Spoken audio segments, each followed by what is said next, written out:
కానీ రేవంత్ రెడ్డి గారు ఎంతసేపు ఎదుటి వాళ్ళ మీద బాడీ షేమింగ్, నువ్వు పొడుగెక్కున్నావు, నువ్వు అద్దాలు పెట్టుకున్నావు, ఏంది చిల్లర మాటలు, నువ్వు ముఖ్యమంత్రివా ఏమన్నా స్ట్రీట్ రౌడీవా?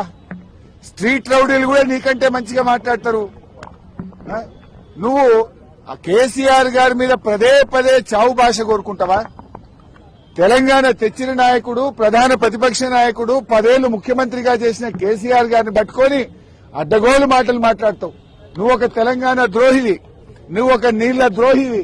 నువ్వు కేసీఆర్ గారి పట్ల అటువంటి భాష మాట్లాడడం చాలా తీవ్రంగా మేము ఖండిస్తా ఉన్నాం.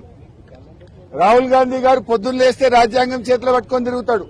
ఇక్కడేమో అసెంబ్లీలో రాజ్యాంగం ఖూనీ అయితా ఉంది. ప్రధాన ప్రతిపక్షానికి మైకే ఇవ్వడం లేదు. అందువల్ల మేమందరం కూడా ఇక ఈ శాసనసభలో కూర్చున్నా వేస్ట్, మైక్ ఇవ్వకుండా ముఖ్యమంత్రిని తిట్టద్దంటాడు. స్పీకర్ గారు ఆన్ రికార్డ్ అక్కడ కూర్చొని మీరు ముఖ్యమంత్రి గారి మీద విమర్శ చేయొద్దు అంటాడు. అనొచ్చా అట్లా? స్పీకర్ ముఖ్యమంత్రి గారి మీద మీరు మాట్లాడితే మీ మైక్ కట్ చేస్తా అంటాడు. మరి మేము ఉండేందుకు అసెంబ్లీలో? స్పీకర్ గారి పక్షపాత వైఖరికి నిరసనగా ఈ శాసనసభ ఈ సెషన్ ను బీఆర్ఎస్ పార్టీ బహిష్కరించాలని నిర్ణయం తీసుకున్నది. స్పీకర్ గారు